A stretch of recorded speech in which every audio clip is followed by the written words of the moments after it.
Ready for the next panel? Woo! Who here loves video games? Woo!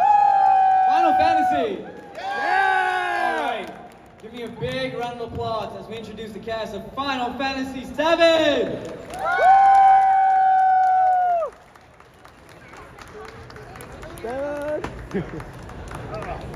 Alright. Yeah, do whatever you want. This time it's yours. Alright, how are you all doing? Hello. Hi. Hello, hello. Hello, hello. Hey, hey. Hi. Hi, everyone. Thanks for coming. They ain't loud enough. Hi, A y'all. little bit louder. Wait a minute. Y'all say hi. Y'all say hi. And now you'll say hi. Come on, all of you. Hi. Close enough. Alright, so if you don't mind, can you introduce yourselves? Actually, I can be that back. Hi, I'm Britt, the voice of Tifa. Hi, I'm Suzie Young, voice of you. Oh, sorry. This is late. I'm John Bentley. I know, I can't do that. That's too high. Try it. No, I'll hurt my throat. I'm John Bentley, voice of Barret Wallace. I'm John Bentley and I voice Barret. I'm Suzie Young and I voice Yuffie. Hi everyone, I'm Briana and I voice Britt. Awesome. How are you all doing? How's Houston treating you guys? Yeah, Yeah? y'all have good food. I had it last night. Good people. Great Yes. people. Seriously, then give it up for yourselves. Come on. Don't be shy. Yes. Are you guys from Texas or? Nah. Oh. We flew from LA, so Okay. we're LA based. Okay. Is your first time out here or you've been here before? For me, yeah. Oh. You really? First time in Houston. Oh, no way. Well, welcome, John. Thank you, Suzie. Why do you say it like that? Welcome, John. Did you have the cookies? That's how you said it. No, yeah. I love it. Don't- You're gonna have to separate you two. Yeah. Yeah, we're gonna, you know what? You can sit right here with me, sir. Right. No, I love this. You could definitely tell you guys are a family in one way or another. So that's beautiful. Girls, And welcome. Yeah. and that's what makes, whether it's an anime, animation, live action, or a video game, special is when you can see the bond. You could feel it from our end, but you can see it on this end. So that's amazing. So speaking of which, right, video games. Final Fantasy, I mean, that is a very rich IP in history, right? And I mean, and I'm a gamer, so it's huge, right? It's been going on forever, but in a good way. So for you all, right, what does it mean for you all to be part of that legacy of Final Fantasy and to have your imprint now forever? How does it feel? No pressure. No pressure. Forever. Well, it's out there now, so. I mean, it's just so cool. Like, you even if you don't know video games, you've definitely heard of Final Fantasy. Like, especially Final Fantasy VII is so iconic and it's been around for like, I don't know, decades. I think 97, since 97. At this point, and also it's the 6th anniversary for Final Fantasy VII Remake. So happy birthday, Final Fantasy VII Remake! That's amazing. Anyone else? You got the mic. See what she just, you take it then. I think she's right. That's, it's cool. It's a huge thing. But it's a huge responsibility too, right? Because we want to get it right for y'all. Because we know the OG players are like, this is what we saw, this is what we read. And we wanted to make sure that this is what you see, this is what you hear. So we wanted to get it right. Yeah. It's amazing, and no, you guys did a great job with it for sure. So for you all, before you took on the role, did you ever play Final Fantasy or at least heard of it? I mean, I'm sure there's some gamers sitting here, or all of you, but did you know about it, and what was that like for you to know that you got that opportunity to be in something you played as well, or heard of? I mean, I grew up, my cousin played Final Fantasy X when I was a kid, And I was watching him play, I was like, wow, I want to play that too. So that's how I got a PS2. And then I started playing 10, which is still my favorite game to this day. Yeah. We have a lot of 10 fans. Yes. Good taste, good taste. But yeah, like that's how I got to know about Final Fantasy as a franchise. I got to know of Final Fantasy 7 through Kingdom Hearts. I didn't know the characters before, but I fell in love with the world and all the characters, and now we're here, like, surprisingly for me.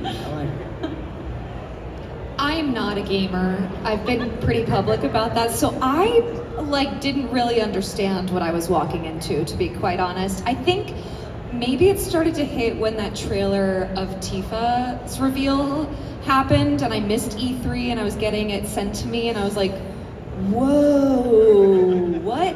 And even my agent called me to tell me I got the part, which they don't always do when I book other stuff. And that should have been the flag, And I think I told my husband, I was like, yeah, I booked Final Fantasy, another video game. And he's like, oh, who? I'm like, Tifa? He's like, what? So it happened. But I think in some ways it became so intimidating because I felt like I have so much to catch up on. And I had never done an IP this big, and so many people grew up playing this game, and it felt like stepping into the shoes of a Harry Potter world or something in some ways, where everybody has a different idea of how these characters should sound, and it was really definitely intimidating. The first few sessions, I was just hoping to not get fired. So big shoes to fill, but I feel so grateful for the fandom because I feel like they have embraced us with open arms, which I am so grateful for as an actor.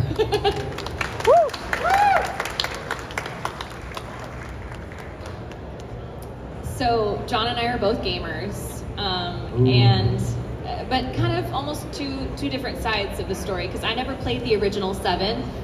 My family growing up was a Nintendo console family. We liked Zelda, and so we played that all growing up. And my first introduction to Final Fantasy was Final Fantasy 14, the MMO, because I had a friend that wanted me to play with them. And yeah, I went down that rabbit hole way too deep, if you know what I mean. When it comes to MMOs, you go hard, right?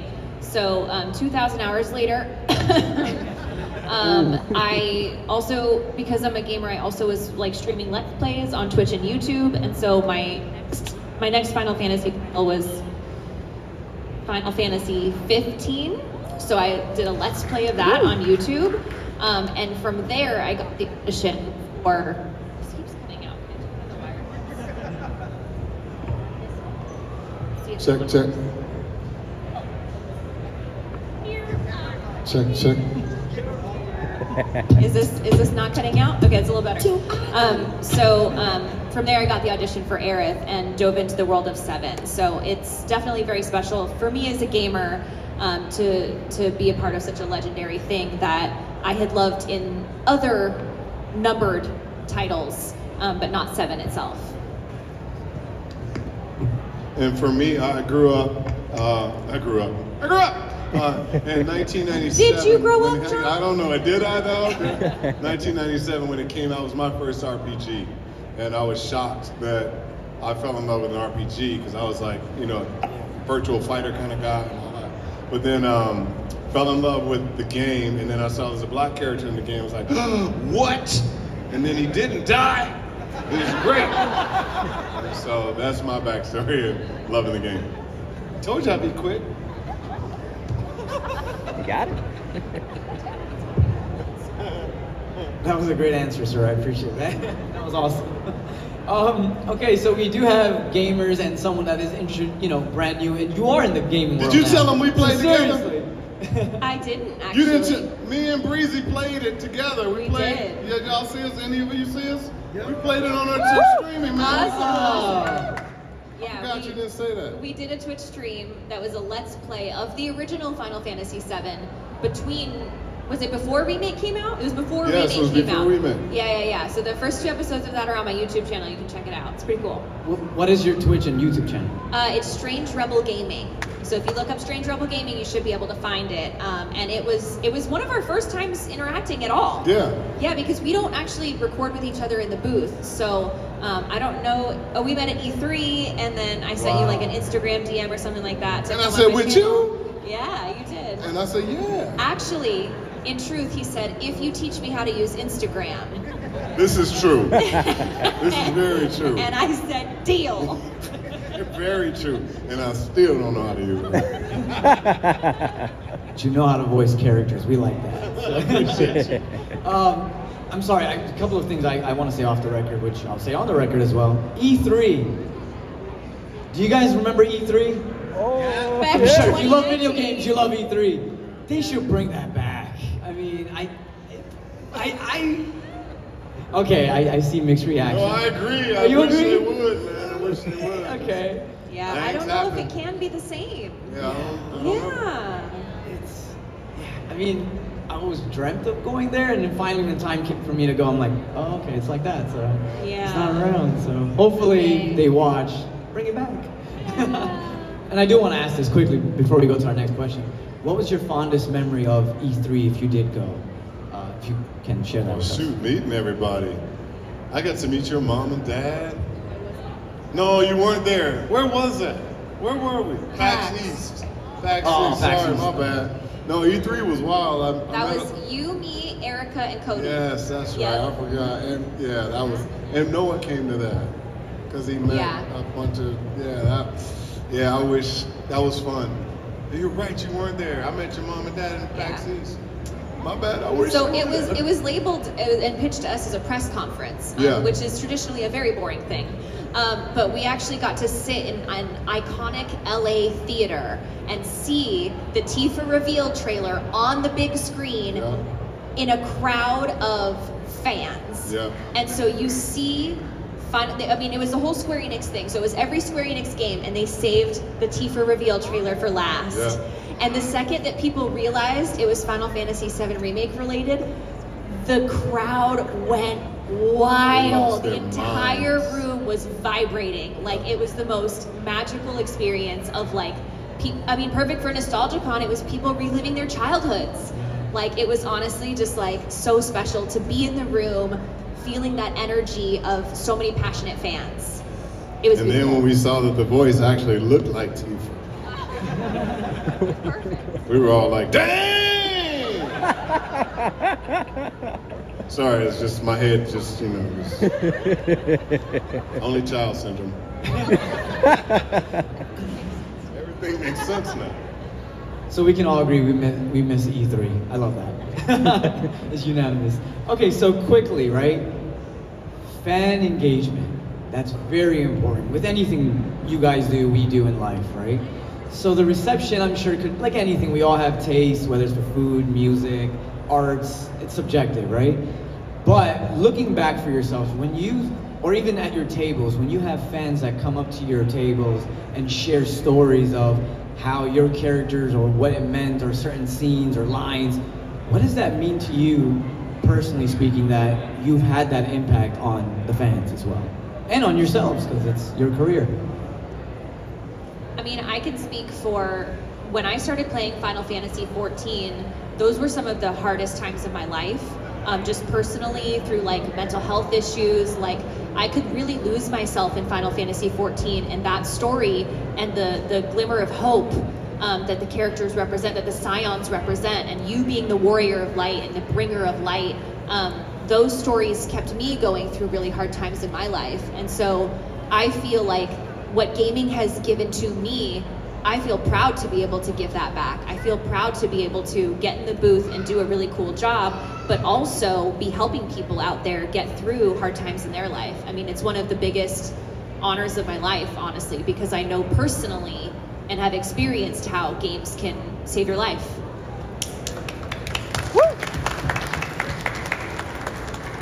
Thank you. For me, it's everything. What's the point in coming to a convention if you don't get to meet the people who love the game? I mean, I think all of us are fanboys and fangirls and nerds up here anyway. And so for me, well, I'm looking out of the audience, the people have already come up to the table. There's a father and a son. This is so cool. The son introduced dad, to the game. Brothers who introduce each other to the game. So when I hear you know, stories of, I introduced my son to this game, I introduced my brother to this game. It's like, what? And then you get to meet them, and then they tell you what that game meant to them and what they were going through, like what you're saying. And it's humbling, but if we've been given this platform, man, let's have an experience. That's why when we're at our tables, it's not just about, and I can attest this for, because I know them, I know their heart. When we talk about our fans, and we talk about the people who we meet, and the majority of folks who come up to us, they share their heart. They want to tell us about things, and that's what it's all about. It's, you know, I've talked to some of you at the table already about it. So we love y'all so much. You have no clue how much you all keep us going. Give it up for yourselves as well. I mean, I just think it's such a joy to get to meet people and hear their stories face to face. It's so different than like a comment on Instagram or Twitter or something. It feels, I feel like I understood the impact of the game once I was able to meet more people in person and actually get to hear their personal story. It like it's reached a different impact at this point, and like I have a totally new gratitude, I think, and I'm so grateful for conventions to give us that opportunity. I didn't even know these really existed, so I feel like I'm like, what an amazing opportunity. I've met people that I'm like, I'm a huge fan, you know, like it's just such an awesome it's such an awesome opportunity to get to connect with people that you love and that have helped bring characters to life that have really impacted the world. And like that lady right there, from Land Before Time. She just went in. I am a huge fan. I haven't been able to come to your table yet. You have no clue how much you mean to me and my family. I'm sorry, y'all. I'm just fanboy. Woo! Land Before Time, everyone! Been trying to get to our table all day. And that is the magic of conventions, right? It brings people from all over the world together, from the industry, you know, and for the same reasons, right? And one thing I'll say before we sign off is, you know, video games, and I love what you all touched on, is, you know, like with all the stories from the fans and everything, it truly saves lives. You know, you don't, and I work with, like, whether it's the cast of Ed, Edd n Eddy or Gundam Wing, Gundam Seed, you name it. And when I'm talking to them, whether through dinners or even at shows, the one thing I get is, it's so lonely in the booths, especially for them in Canada, right? They're like in a little box pretty much. So when fans actually come up to them and share these stories, they're like, whoa, like, it was like that? I didn't know that. You know, and for you guys, same thing, right? Like, a video game in itself, you don't know the power it has, but truly it does, right? Whether it's the music, the art, the animation, the gameplay, I said the music, and obviously the acting, the lines, all of that you remember, and you don't know who's going through tough times or, you know, broken homes, etc. That just an escapism and what you all provide to them. So seriously, one more time, give it up for the cast of Final Fantasy VII Remake! Thank you guys. You got it. You got to make this longer than 20 minutes, man. For real, we want to talk more. We love them.